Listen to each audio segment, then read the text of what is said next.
देउबा प्रचण्ड ओली माधव नेपाल धलनाथ लगायतका सबैलाई लगेर चिडियाखानमा हालेर एउटा नयाँ इतिहास रचौँ भन्छु म यहाँ साथीहरूलाई। र अबदेखि जनता ढाँट्नेहरूलाई त्यो चिडियाखानमा हालौँ। कतिले भन्छन् मारौँ राजेन्द्र महतोहरू भन्दै थिए, टुडी खेल्न लगेर राष्ट्रघातीहरूलाई झुन्ड्याउँ भन्दै थिए, नझुन्ड्याउँ। यी देउबा ओली खनाल नेपालहरू तपाईँ हाम्रा आफन्त पनि पर्दा रहेछन्, नमारौँ। हामी हिंसाको राजनीति अब नगरौँ। त्यहाँ लगेर हालिसकेपछि संसारभरिबाट नजिकबाट मेची महाकालीका नागरिकले नजिकबाट आफ्नो प्रधानमन्त्री हेर्न पाएको छैन। आज नजिकबाट देउबालाई हेर्न पाएन बाँचिन्जेली। जहिले भ्रष्टाचारीहरूले को घेराउमा छ, जहिले तपाईँको दुराचारीहरूका घेराउमा छन्, जहिले तस्कर माफियाहरूका घेराउमा छन्। भन्दै अस्ति भर्खर भन्दै हुनुहुन्थ्यो, हाम्रो प्रधानमन्त्रीज्यूले भन्दै हुनुहुन्थ्यो बोधीले दुध पठाउँछु भयो, त्यो साबते पो पठाएछ। अब को पठाउँछ भन्ने कुरा प्रधानमन्त्रीलाई नै थाहा छैन। यहाँ ओछ्यानमा आइपुग्छ। जनताको सेन्टिमेन्टलाई क्यास गर्ने कोसिस नगर्नु होला।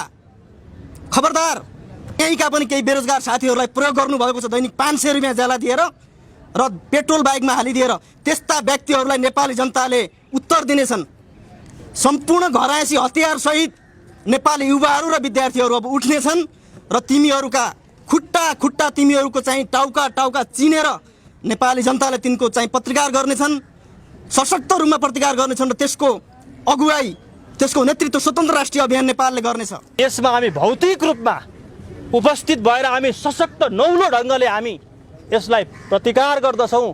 किनभने हामीले अब यस पछाडिको जीवनलाई फाउको जीवनमा हामीले योभन्दा अगाडिको जीवन एउटा सरप्लस, एउटा जोडिएको एउटा जीवनको दिनको रूपमा हामीले यसलाई व्यवस्थित गरिसकेका छौँ र हामीले निर्णय गरेका छौँ। त्यसकारणले गर्दाखेरि हामीलाई अहिले यो हाम्रो गणतन्त्रलाई जोगाउनको लागि हामीले हाम्रो एउटा सङ्घर्ष हो। किनभने तपाईँहरू आफै भन्नुहोस्, जबकि एउटा छोरीको किडनी फेर्नु पर्यो भने आमाले त्यो किडनी सहज रूपमा उनले खुसी साथ हाँसी दिन सक्छन् भने हामीले यो प्रसव पीडामा रहेको बेलामा जो हाम्रो मुलुक आज हामीले ल्याएको एउटा जो गणतन्त्र छ, जो एउटा धरापमा परेको छ, यसलाई हामीले बचाउनको लागि, यसलाई समृद्ध गर्नको लागि, सुरक्षा गर्नको लागि हामीले हाम्रो जीवनको आहुति दिन सकेनौँ भने यो एउटा वीर योद्धाको कर्तव्य पनि हुन सक्दछ। धन्यवाद सम्पूर्ण पत्रकार साथीहरू। आज हामी यस स्थानमा किन उपस्थित भएका छौँ भन्ने कुरा मित्रले जानकारी गराइसक्नुभयो। वास्तवमा एउटा रुखबाट झरिसक्यो, सडिसकेको पात, मरिसकेको लासलाई फेरि पनि बिउताउनका निम्ति विभिन्न डलरवादीहरूले, तपाईँका चाहिँ वीरेन्द्रका वंश नाश गर्ने केही तत्त्वहरूले कुनामा बसेर तपाईँको यो एउटा प्रपञ्च रचिरहेका छन्, जसलाई हामी कुनै पनि हिसाबमा अगाडि बढ्न दिने छैनौँ, आउन दिने छैनौँ। सशक्त रूपमा हामी प्रतिकार गर्नेछौँ। जनतालाई जहिल्यै ढाँटको खेती गरे यिनीहरूले, चाहे तपाईँको त्यो राणामा होस्, राजा होस्, यही अहिलेको गणतन्त्र पनि जनतामा मनमा छुन सकेको छैन। जताततै भ्रष्टाचार, यत्र तत्र तपाईँका चाहिँ दुराचार, यौन दुर्व्यवहार, नागरिकहरूलाई तपाईँको शिक्षा स्वास्थ्यबाट वञ्चित, तपाईँको कहिल्यै उपचारहरू नपाउने जस्ता यी यावत कुराहरूले गर्दाखेरि यसलाई हामी सशक्त रूपले प्रतिकार गर्छौँ। योभन्दा थप अरू उन्नत लोकतन्त्रको परिकल्पना गरेको छ स्वतन्त्र राष्ट्रिय अभियान नेपालले। र आज एउटा तपाईँहरूलाई म बिल्कुलै नयाँ, अहिलेसम्मको जहिल्यै यो अस्थिरतालाई समाधान गर्ने अबको उपाय चाहिँ के त, जहिल्यै आन्दोलन, जहिल्यै जनता तपाईँको परिवर्तनका नाममा मारिने यो होइन, यो गलत कुरा हो। अब एउटै समाधान हामीले खोजेका छौँ।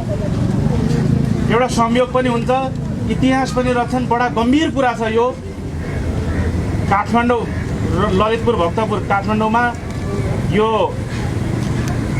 राष्ट्रिय प्राणी उद्यान भनेर भक्तपुर सूर्यविनायक नगरपालिका वडा नम्बर 6, 7 र 8मा पर्ने जङ्गललाई 255 हेक्टरभन्दा माथि करिब 5010.75 रोपनी जग्गालाई सरकारले 7 अरबभन्दा माथि लगानी गरेर निर्माण गरेको छ।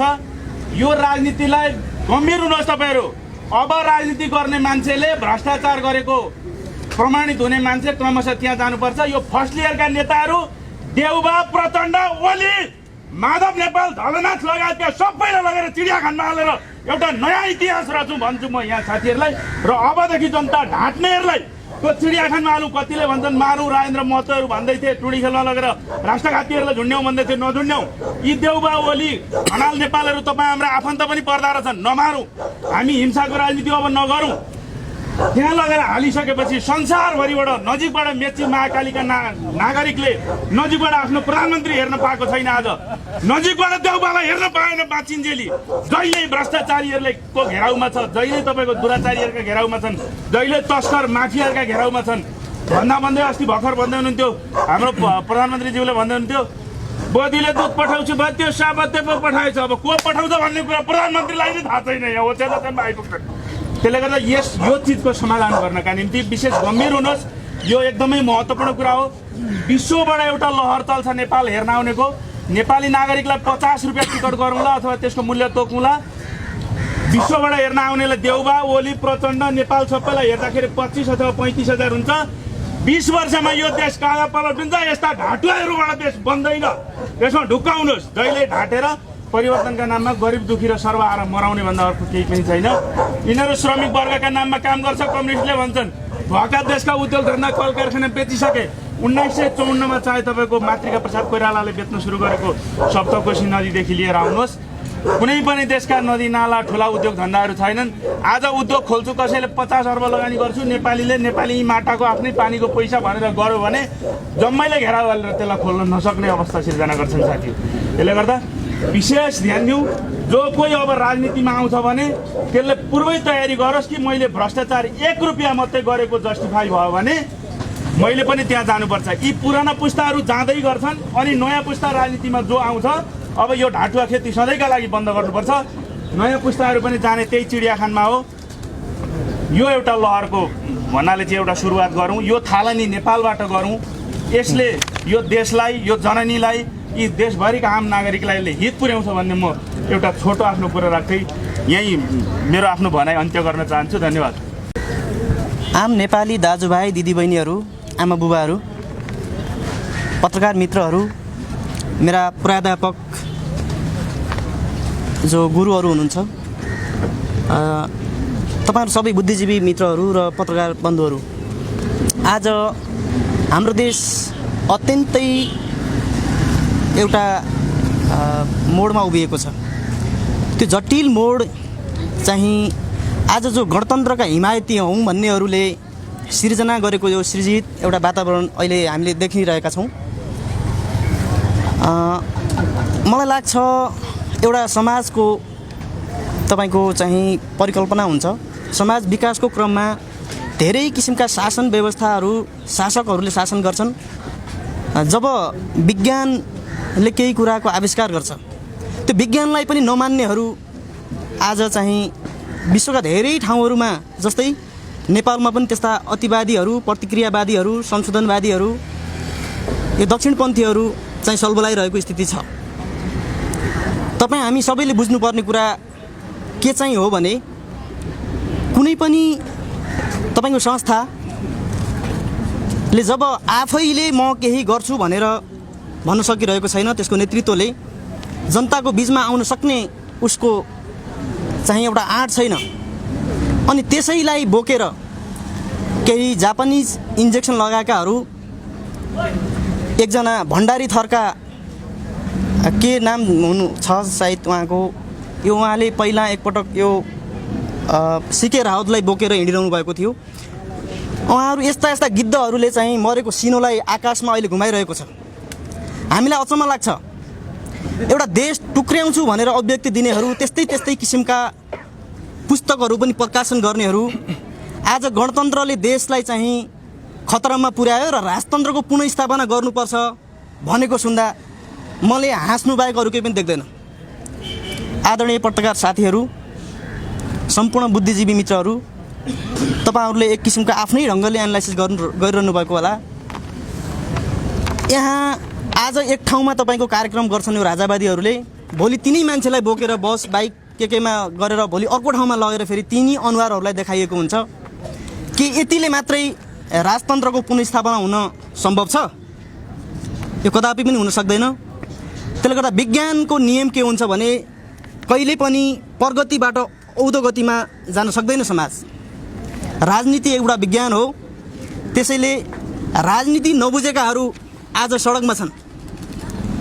कमसेकम तपाईँहरूले पहिला राजनीति बुझ्नुहोस्। हिजोको शासन व्यवस्थाले नेपाली जनतालाई नेपाललाई कहाँ पुर्यायो? आज हामी एउटा गणतन्त्रको कलिलो अवस्थामा छौँ। गणतन्त्र लोकतन्त्रको व्यवस्थापकहरूले जे खालको भूमिका निर्वाह गर्नुपर्ने हो त्यो गरेका छैनन्। पक्कै पनि हामीले यसको मूल्याङ्कन गरिरहेका छौँ। नेपाली जनताले त्यसको मूल्याङ्कन गरिरहेको छ। तर के यसो भन्दैमा गणतन्त्रको घाँटी निमुठेर फेरि राजतन्त्रको पुनर्स्थापना हुन जरुरी छ? यो सम्भव छैन। नेपाली जनताले यसलाई स्वीकार गरेको छैन। त्यसैले म राजावादी साथीहरूलाई चेतावनीका साथ भन्न चाहन्छु, तपाईहरूले यदि राजतन्त्रको पुनर्स्थापना गर्नुहुन्छ भने नि तपाईँको राजा बनाउने व्यक्ति को हो? अनि तपाईँहरू त्यो सेन्टिमेन्ट फोटोहरू पुराना जमानाका वीरेन्द्रका अनि वीरेन्द्रको महारानीका फोटोहरू चाहिँ तस्बिरहरू किन अहिले सार्वजनिक गरिरहनु भएको छ? पोखरामा ओल्लो तपाईँको चाहिने बाटो कता हो भने थाहा नपाउने पोखरामा त्यो डुलिरहेको पारसको फोटो सार्वजनिक गर्नु न, उहाँलाई राजा बनाउने हो भने। अनि अरबपति ज्ञानेन्द्रको जो व्यापारी हुनुहुन्छ, स्पेसली एउटा नागरिक हुनुहुन्छ, नेपाली नागरिक, हामीले उहाँलाई चाहिँ व्यापारीको हिसाबले एउटा सम्मान दिइरहेका छौँ। हो, त्यो व्यापारी ज्ञानेन्द्रको फोटो सार्वजनिक गर्नु न, तपाईँहरूसँग हिम्मत छ? होइन भने ती पुराना खालका भिडियोहरू त्यस्तै खालको फोटोहरू सार्वजनिक गरेर जनताको सेन्टिमेन्टलाई क्यास गर्ने कोसिस नगर्नु होला। खबरदार। हामी भन्न चाहन्छौँ सम्पूर्ण नेपाली जनताहरूले, सम्पूर्ण युवाहरूले र विद्यार्थीहरूले, म आफै पनि विद्यार्थी भएको हुनाले विद्यार्थीको नेतृत्व गरिरहेको छु। विद्यार्थीको नेतृत्व गर्नको निम्ति सबै साथीहरूले जो जिम्मेवारी दिनुभएको छ यसको मैले सम्मानै गरेको छु। म के भन्न चाहन्छु भने विद्यार्थीको तर्फबाट र युवाको तर्फबाट यस्ता खालका घृणित क्रियाकलापहरू बन्द गर्नुस्। होइन भने नेपाली जनताले राज्यले वर्जित गरेका केही पेस्तुलहरू बाहेक अरू सबै किसिमका घरायसी हतियारहरू लिएर तपाईँहरूको ती भाडामा ल्याएका जो व्यक्तिहरू छन् नि, इन्डियाबाट ल्याइएका केही व्यक्तिहरू र यहीँका पनि केही बेरोजगार साथीहरूलाई प्रयोग गर्नुभएको छ। दैनिक 500 रुपियाँ ज्याला दिएर र पेट्रोल बाइकमा हालिदिएर त्यस्ता व्यक्तिहरूलाई नेपाली जनताले उत्तर दिनेछन्। सम्पूर्ण घरायसी हतियारसहित नेपाली युवाहरू र विद्यार्थीहरू अब उठ्नेछन् र तिमीहरूका खुट्टा तिमीहरूको चाहिँ टाउका चिनेर नेपाली जनताले तिनको चाहिँ प्रतिकार गर्नेछन्, सशक्त रूपमा प्रतिकार गर्नेछन् र त्यसको अगुवाई, त्यसको नेतृत्व स्वतन्त्र राष्ट्रिय अभियान नेपालले गर्नेछ। हामी यो किन भनिरहेका छौँ? किनभने नेपाललाई एउटा प्रगतिशील बाटोमा लैजानको निम्ति हामीले एक किसिमको right to recall, right to reject, उन्नत लोकतन्त्र र प्रत्यक्ष प्रजातन्त्रको एउटा परिकल्पना गरेका छौँ। त्यो परिकल्पनाबाट हामी अगाडि बढ्दैछौँ। हो, तपाईँहरू पनि चाहनुहुन्छ भने आउनुहोस् न, ब्यालेट मार्फत आउनुहोस् न, जनताको बिचमा आउनुहोस् न, अनि जनताको अभिमत लिनुहोस् र तपाईँको राजा बनाउनुहोस्। के राजा बनाउने? एकजना मगरको छोरालाई राजा बनाउने हो? एकजना दलितको छोरालाई राजा बनाउने हो? त्यही भण्डारी थरको भण्डारीलाई नै राजा बनाउने हो? होइन भने हिजो नेपाल एकीकरण गर्ने बेला पृथ्वीनारायण शाहको मात्रै भूमिका छ? के हाम्रा बाबुबाजेहरूले यत्तिकै बसिराखेको हो? हाम्रो केही कन्ट्रिब्युसन छैन? अन्य नेपाली जनता, अन्य जात-जाति, भाषा, धर्मको केही पनि त्यसमा केही भूमिका छैन? यसो हुन सक्दैन। त्यसैले तपाईँका ती सडै गलेका विचारहरूको, ती सडै गलेका व्यक्तिहरूको चाहिँ नेपाली जनताले अब ती हड्डीहरू पनि खोजेर साइड लाउने बेला भएको छ। नेपाली जनता यस्तो पनि छ, केही दया धर्म पनि गर्छ। उति बेला केही गरिसक्नुपर्ने ज्ञानेन्द्र शाहलाई एउटा चाहिँ संरक्षण दिएर जुन हिसाबले नेपाली जनताले सम्मान दिएको छ, त्यो सम्मान बढी भयो जस्तो लाग्छ। नेपाली जनताहरूले जुन दिएको सम्मान अब नेपाली जनताले खबरदारी गरिसकेको छ र अब फेरि पनि नेपाली जनता नचुक्ने बाचा गर्दै म आफ्ना केही धेरै विषयहरू थिए मसँग यहाँ राख्नुपर्ने, धेरै वक्ताहरू हुनुहुन्छ, पत्रकार साथीहरूको पनि समय धेरै नहोला। म तपाईँहरूको सबैको सम्मान गर्दै आफ्ना विचारहरूलाई छोटकरीमा राख्ने अनुमति, सकाउने अनुमति चाहन्छु। तपाईँहरू सबैको जय होस्। नमस्कार। पत्रकार साथीहरू, हाम्रा मित्रहरूले यहाँहरूलाई अहिलेको वस्तुस्थिति, राज संस्थाको उपादेयता र गणतन्त्रको विकल्प के हुन सक्छ र राजतन्त्र जो जनताहरूले हिजो टेस्ट गरेर फालिसकेको किन आवश्यकता छैन भन्ने विषयमा प्रकाश पारिसक्नुभयो। हामीले यो युगको हामी संवाहक हौँ, यो युगलाई बदल्ने हामी अभियन्ताहरू हौँ। हामीले केही गर्न सकेनौँ भने हामीलाई हाम्रा सन्ततिहरूले भोलि अवश्य पनि श्राप गर्नेछन्, धिक्कार गर्नेछन् र हामीले हाम्रो एउटा नयाँ इतिहास बनाउनको लागि, जो समृद्ध नेपालको एउटा इतिहास बनाउनको लागि हामी अघि बढेका छौँ। अहिले विषय उठेको राजतन्त्रको बारेमा होइन, अहिले हाम्रो विषय उठेको संसदीय प्रजातन्त्र, जो एउटा मागी खाने भाँडोको रूपमा एउटा सामन्तवादी सोच प्रथालाई लिएर जो अघि बढेको छ, यसको विरुद्धमा सङ्घर्ष गर्नको लागि हो भन्ने हामीले मान्यता राखेका थियौँ।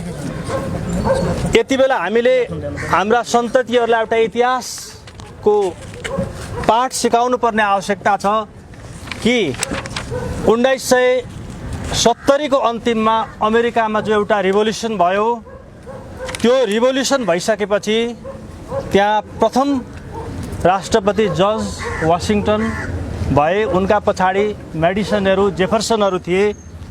उनीहरूले उनलाई तिमी राजा भएर बस भनेर भनेको थियो।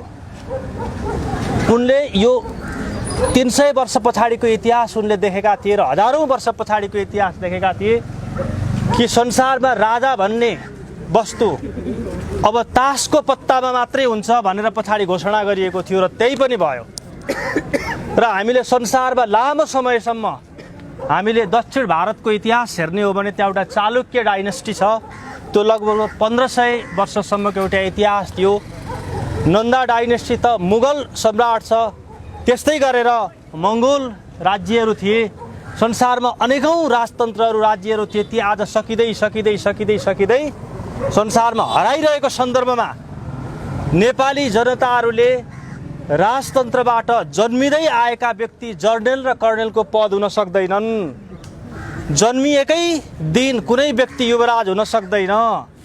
मान्छे जन्मन्छ, हरेक मान्छेहरू बराबरी एउटा हैसियतमा जन्मन्छ भन्ने एउटा प्राकृतिक न्यायको सिद्धान्तलाई हामीले दर्शनशास्त्रमा पढ्यौँ। संसारभरि यो पढाइयो भने हामीले भगवान् विष्णुको रूपमा राजालाई मान्नु हुँदैन भन्ने कुरा दर्शन त हामीले हाम्रो प्राचीन कालदेखि नै पढिआएको सन्दर्भमा हामीले टेस्ट गऱ्यौँ राजतन्त्रलाई र यसलाई यो कुनै पनि हालतमा काम दिँदैन भनेर हामीले फालिदिएका हौँ। र यो अपरेसन गरेर यो जो एउटा क्यान्सर लागेको एउटा अङ्गलाई हामीले फालेर बगाइदिइसकेपछि अब हामीले त्यो क्यान्सर लागेको अङ्गलाई फेरि जोडेर यो देश समृद्धि हुन्छ भन्ने एउटा दिवा सपनादेखि बाहेक केही हुन सक्दैन। त्यसकारणले गर्दाखेरि हामीले एउटा बुझ्नुपर्ने कुरा के छ भने संसारमा राज्यहरूको निर्माण हुन्छ, राज्यहरू हराउँदै जान्छ, राज्यहरू अस्तित्वमा रहन सकेनन्, हराउँदै जान्छ।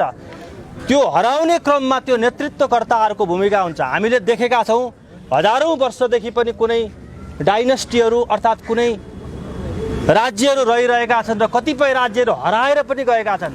आज सिक्किम राज्य तपाईँहरूले देख्नुहुन्न, संसारमा पर्सिया भन्ने एउटा राज्य थियो, त्यो राज्य तपाईँहरूले देख्नुहुन्न। यस्तै हराउने क्रममा धेरै राज्यहरू विलय भएर गएका छन् र नेपाल पनि एउटा भुटान जस्तै, नेपाल पनि एउटा विलयको उन्मुखमा रहेको छ। त्यो एउटा नेतृत्वकर्ताको कर्तव्यको कारण थियो। हामीले हाम्रो इतिहास हिजो बलभद्र कुँवर भक्ति थापाहरूदेखि निर्माण गरेको इतिहास, हामी त्यो इतिहासबाट विचलित भएर हामी कहाँ गइरहेका छौँ। आज देशमा संसारले आज मङ्गल ग्रहमा उनीहरूले यान पठाइसकेका छन्, उनीहरूले कत्रा कत्रा आविष्कार गरेका छन्। आज हाम्रो मुलुकमा हामी हाम्रा युवाहरूलाई, युवतीहरूलाई बाहिर बेचेर खाएर त्यो रकमले 37% रकमले हामी हाम्रो जनजीविका चलाइरहेका छौँ। त्यो विप्रेषण, त्यो रेमिटेन्स ल्याएर हामी बाँचिरहेका छौँ। यो स्थिति आज संसारमा कुनै पनि मुलुकमा नेपालदेखि बाहेक, टोगा र फिजीहरू 1-2वटा देशदेखि बाहेक यसरी रेमिटेन्समा बाँचेको देशहरू छैन। त्यसकारणले गर्दाखेरि 37% हामी नेपालीहरूले, हाम्रा नेताहरूले के मात्रै जाने भने हाम्रा चेलीबेटी र हाम्रा युवाहरूलाई, सशक्त युवाहरूलाई विदेशमा बेचेर ल्याएको रकमले उनीहरूले गुन्डागर्दी गरेर भ्रष्टाचार गरेर खाने यो अत्याचार हामी दिन सक्दैनौँ, हुन दिन सक्दैनौँ। त्यसकारणले गर्दाखेरि यी यस्ता संसदवादी यस्ता व्यक्तिहरू, यस्ता दलहरूको विरुद्धमा हामीले लामो सङ्घर्ष गरिरहेको सन्दर्भमा अहिले यिनीहरूबाट एउटा प्रतिपादक बनेको एउटा संस्था, जो संस्थाको रूपमा जो अगाडि बढिरहेको छ, यसमा हामी भौतिक रूपमा उपस्थित भएर हामी सशक्त नौलो ढङ्गले हामी यसलाई प्रतिकार गर्दछौँ। किनभने हामीले अब यस पछाडिको जीवनलाई फाउको जीवनमा हामीले योभन्दा अगाडिको जीवन एउटा सरप्लस एउटा जोडिएको एउटा जीवनको दिनको रूपमा हामीले यसलाई व्यवस्थित गरिसकेका छौँ र हामीले निर्णय गरेका छौँ। त्यसकारणले गर्दाखेरि हामीलाई अहिले यो हाम्रो गणतन्त्रलाई जोगाउनको लागि हामीले हाम्रो एउटा सङ्घर्ष हो। किनभने तपाईँहरू आफै भन्नुहोस्, जबकि एउटा छोरीको किडनी फेर्नु पर्यो भने आमाले त्यो किडनी सहज रूपमा उनले खुसी साथ हाँसी दिन सक्छन् भने हामीले यो प्रसव पीडामा रहेको बेलामा जो हाम्रो मुलुक आज हामीले ल्याएको एउटा जो गणतन्त्र छ, जो एउटा धरापमा परेको छ, यसलाई हामीले बचाउनको लागि, यसलाई समृद्ध गर्नको लागि, सुरक्षा गर्नको लागि हामीले हाम्रो जीवनको आहुति दिन सकेनौँ भने यो एउटा वीर योद्धाको कर्तव्य पनि हुन सक्दछ। त्यसकारणले कुनै पनि युवाहरूले, कुनै पनि योद्धाहरूले हतियार लिएर सङ्घर्षको मैदानमा मात्र होइन, सङ्घर्षको मैदानबाट बाहिर पनि उनले युद्ध स्तरमा उनले आफ्ना कार्यक्रम बढाएर जीवन आहुति दिन सक्दछ। त्यसकारणले गर्दाखेरि कुनै पनि अवस्थामा हामी 77 जिल्लाबाट आएका सम्पूर्ण साथीहरू, हामी अहिले कोभिडको समस्याले गर्दाखेरि हामीले सरकारका उर्दीहरूलाई पनि हामीले हुकुम प्रमाङ्गीहरूलाई पनि हामीले मानेका छौँ र हामी धेरै ठुलो सङ्ख्यामा हामी उपस्थित नभइकन हामीले यो पत्रकार सम्मेलन गर्नुको एउटा उपादेयता, एउटा उद्देश्य हाम्रो के मात्रै हो भने हामीले यो 20 गते जो राजतन्त्रवादी भनौदाहरू, जो योगीहरू लगायत दक्षिणपन्थी उग्रवादीहरूले भाडाका टट्टुहरूले ल्याएर, साथीहरूले भनिसक्नुभयो, टट्टुहरूलाई ल्याएर यो राजतन्त्र फेरि बिउजाउने एउटा सपना देखिरहेका छन्। यो सपनाको विरुद्धको आन्दोलन हो साथीहरू। हामीले हाम्रा नेपाली नागरिकहरूलाई स्वतन्त्र राष्ट्र अभियानका अवधारणा र बुदाहरूबाट हामीले प्रष्ट बनाइसकेका छौँ कि यी दलालहरू, यी दक्षिणपन्थी र यी युरोपीय दलाल, यी एजेन्डाहरू बोक्ने यी ग्रुपहरू, यी एजेन्टहरूले हाम्रो सपना साकार गर्न सक्दैनन्। दलित, आदिवासी र जनजातिको विषयलाई लिएर यिनीहरूले राजनीति मात्रै गरेको, यिनीहरूले आफूले खाने आफ्नो समृद्धि मात्रै खोजेको हो भन्ने कुरा अब प्रष्ट भइसकेको छ। त्यसकारणले गर्दाखेरि मेचीदेखि महाकाली र बाहिर रहेका नेपालीहरूले पनि हामीलाई साथ दिएका छन्। हुन त अब सारा नेपालीहरूको बारेमा 3 करोड नेपालीको बारेमा भनेर सिके राउतले पनि भन्छ, प्रचण्डले पनि भनेको छ, सबैले नेपालीहरूलाई नै भजाउने प्रक्रिया हो। यसमा म माफी माग्न चाहन्छु कि हामी 5 वर्षभित्रमा स्वतन्त्र राष्ट्रिय अभियानले जो एजेन्डाहरू उठाएका छन्, ती स्रोत नखोलेका सम्पत्तिहरूदेखि लिएर शिक्षा र स्वास्थ्य निशुल्कका जस्ता कुराहरूदेखि लिएर 18 वर्षदेखि 24 वर्षसम्म सैनिक तालिम र सैनिक सेवा गर्नुपर्ने यो अहिले जो संसदीय अभ्यास र यो जुन अहिले तपाईँको क्षेत्रीय रूपमा भएको यो सङ्घीय प्रणाली छ, यो सङ्घीय प्रणालीलाई खारेज गरेर हामीले एउटा नयाँ नेपालको साँच्चै सृजना गर्नुपर्छ, निर्माण गर्नुपर्छ भनेर हामी लागिरहेका छौँ। साथीहरूले भने जस्तै राइट टु रिकल र रिजेक्ट, जनताहरूबाटै छानिएको एउटा डेमोक्रेसी अर्थात् लोकतन्त्रको विश्वास गर्ने हामी यी दलालहरूले बुझेका छैनन् कि आजभन्दा 2600 वर्ष अगाडि तपाईँहरूले चाहिँ नि वैशालीको राजतन्त्र हेर्नुभयो भने, ग्रिकको सभ्यता हेर्नुभयो भने त्यति बेलै राजतन्त्रहरूको काम छैन, यिनीहरूलाई फाल्नुपर्छ। जनताबाट छानिएको त्यस्तो एउटा जनतन्त्रबाट छानिएको त्यस्तो एउटा जो व्यक्तिहरू मात्रै त्यो एउटा राज्यको चाहिँ एउटा संरक्षक बन्न सक्छन् भन्ने उदाहरण हामीले संसारभरि पाएको सन्दर्भमा हामीबाटै हामी एउटा बहुमतबाट छानिएको डाइरेक्ट डेमोक्रेसी अर्थात् हामी 51% छानिएको त्यस्तो व्यक्ति एउटा राष्ट्रपति बनाउन चाहन्छौँ। त्यो सपनामा हामी हिँडिरहेका छौँ। कुनै पनि सभासदहरूले मन्त्री र प्रधानमन्त्री बन्न पाउँदैन, राष्ट्रपति बन्न पाउँदैन। यो एउटा नयाँ नियम हो, नयाँ अवधारणा हो। यो हामीले संसारभरिका संविधानहरूलाई, व्यवस्थाहरूलाई अध्ययन गरेर हामीले यसलाई हामीले अगाडि बढाएका छौँ, प्रस्तुत गरेका छौँ। त्यसकारणले आशा छ यो विषयमा हामीले समस्त नेपाली नागरिकहरूलाई, दाजुभाइहरूलाई यो सङ्गठनमा जोडिएर हामी एकबद्ध भएर अगाडि बढ्दछौँ भन्दै आजको यो जो पत्रकार सम्मेलन, यो प्रेस मिट छ, यसमा हामी भोलिदेखि नै यसमा खबरदारी गर्दछौँ र 19 र 20 गतेको जो राजावादीहरूको एउटा जो आन्दोलन भनिएको छ, यिनीहरू राजतन्त्र फर्काउन भन्ने एउटा केटाकेटी खेले जस्तो एउटा चाहिँ यी भाडाका टट्टुहरूले जो आन्दोलन गरेर अगाडि प्रदर्शन गरिरहेका छन्, शक्ति प्रदर्शन गरिरहेका छन्, यिनीहरूलाई हामीले परास्त गर्दै हामीले हाम्रा सन्ततिहरूलाई एउटा नयाँ इतिहासमा एउटा नयाँ इतिहासको निर्माण गर्नको लागि हामी अघि बढिरहेका छौँ। र यसमा समस्त पत्रकार साथीहरू लगायत समस्त दाजुभाइ तथा दिदीबहिनीहरूलाई यो विषयलाई गम्भीर रूपमा बुझेर हामीसँगै एकबद्ध भएर आबद्ध भएर अगाडि बढ्नको लागि अनुरोध गर्दै यहाँहरूबाट बिदा हुन्छु। धन्यवाद, नमस्कार।